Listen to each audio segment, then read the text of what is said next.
Rumah sakit penjara khusus Roy Suryo. Perlukah? Hangus sudah kedikdayaan Roy Suryo yang selama ini dia pertontonkan ke publik. Sosok yang dipercaya sebagai menteri oleh Presiden SBY ini kini sedang terpuruk berat gara-gara ulahnya yang bisa dikatakan sebagai kebodohannya pula. Bodoh, sebab menyerempet hal-hal yang berbau agama. Memang yang dia serempet itu adalah salah satu agama minoritas di negeri ini. Namun kelihatannya temengnya kurang pas, sebab gelombang protes dan kecaman datang bertubi-tubi. Gara-gara postingannya yang miring soal Candi Borobudur.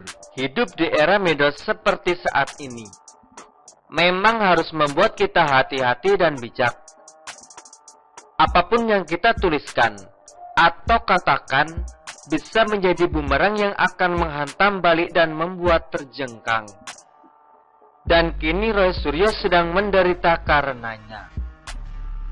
Sebenarnya agak sulit diterima nalar, kok polisi merespon serius kasus Roy Suryo yang dapat diduga telah menghina agama Buddha ini. Sebab selama ini yang kita tahu adalah hanya penghinaan terhadap agama mayoritas yang bakal mendapatkan tindakan hukum segera. Sedangkan agama minoritas hanya hiasan semata. Bahkan penganutnya pun dengan mudahnya dijadikan sasaran empuk penegakan hukum. Aliana dari Tanjung Balai, Sumatera Utara. Beberapa tahun lalu di demo, lalu dijebloskan ke penjara 15 bulan. Hanya karena curhat mengeluhkan suara mik dari sebuah rumah ibadah yang memekakan telinganya. Sementara oknum penceramah agama besar yang menghinakan lambang salib dengan begitu parahnya, sebab menyebut di salib itu ada jin kafir, tidak pernah disentuh hukum.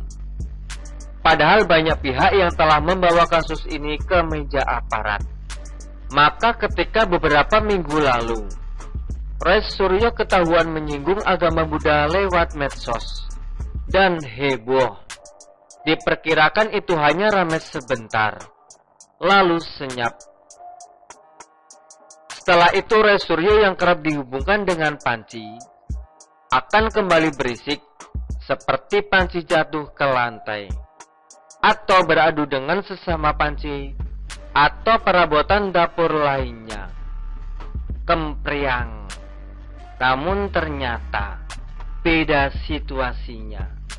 Gara-gara netizen yang terus-menerus ribut agar Roy Suryo ditindak, maka aparat pun merasa terenyuh. Mantan kader Partai Demokrat ini akhirnya dipanggil ke Polda dan diperiksa selama belasan jam.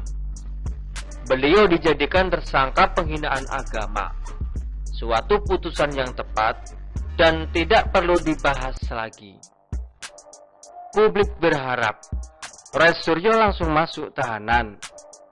Namun yang tampak kemudian, dia justru keluar dari ruangan pemeriksaan sambil dipapah.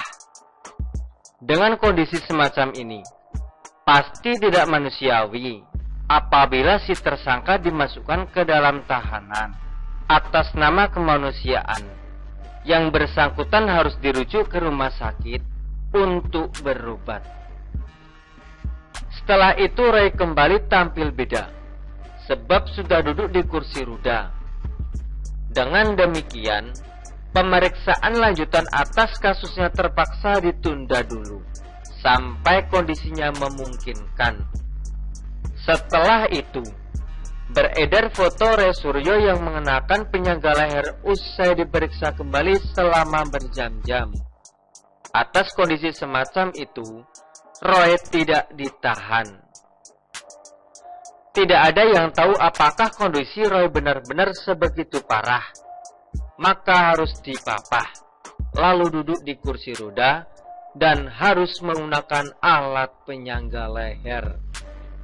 Padahal selama ini, yang kita tahu si Roy tampak sehat walafiat, bugar dan baik-baik saja. Hal itu terlihat dari sikap sehari-harinya yang selalu sumringah, optimis, girang dan ceplas-ceplos waktu memberikan keterangan atau statement. Kalau tertawa pun, gayanya tampak lemas tanpa beban sedikit pun. Bahkan ketika dirinya mulai merasa terancam oleh bingar-bingar massa agar dia diproses hukum, dia masih menghadirkan postingan dibubui kata ambiar. Namun, mengapa tiba-tiba dia bagaikan kerupuk kesiram air begitu ditetapkan sebagai tersangka bahwa dia menggunakan kursi roda dan alat penyangga leher? Pastinya atas rekomendasi dokter. Tetapi apakah semua itu bisa dipertanggungjawabkan? Perlukah oknum dokter yang memberikan semua rekomendasi itu diperiksa? Saatnya untuk mempertanyakan hal-hal semacam ini, mengingat kejadian serupa sudah pernah terjadi. Situasi mirip Roy ini pernah kita saksikan saat Setia Novanto, ketua DPR waktu itu, ditetapkan sebagai tersangka korupsi. Dia ramai diberitakan menabrak tiang listrik hingga timbul benjolan sebesar bola golf di kepalanya. Di foto-foto yang beredar di medsos, kondisi Setia yang sedang berbaring di rumah sakit tampak begitu mengkhawatirkan. Namun semua itu akhirnya dapat dilewati, sebab doi akhirnya mendekam di penjara juga.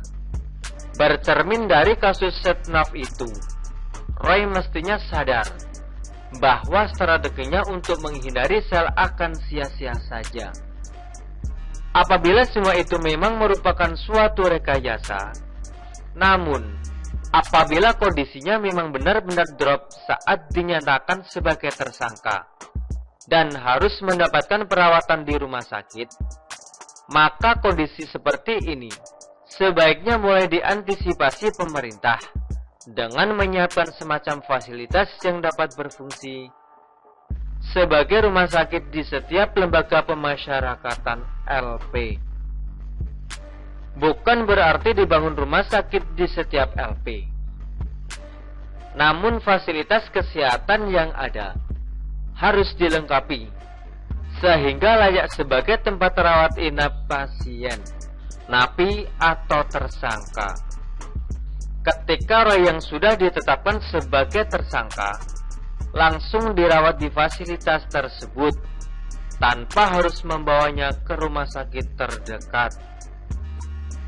Mangkal rasanya ketika melihat ulah Roy Suryo yang seperti ini.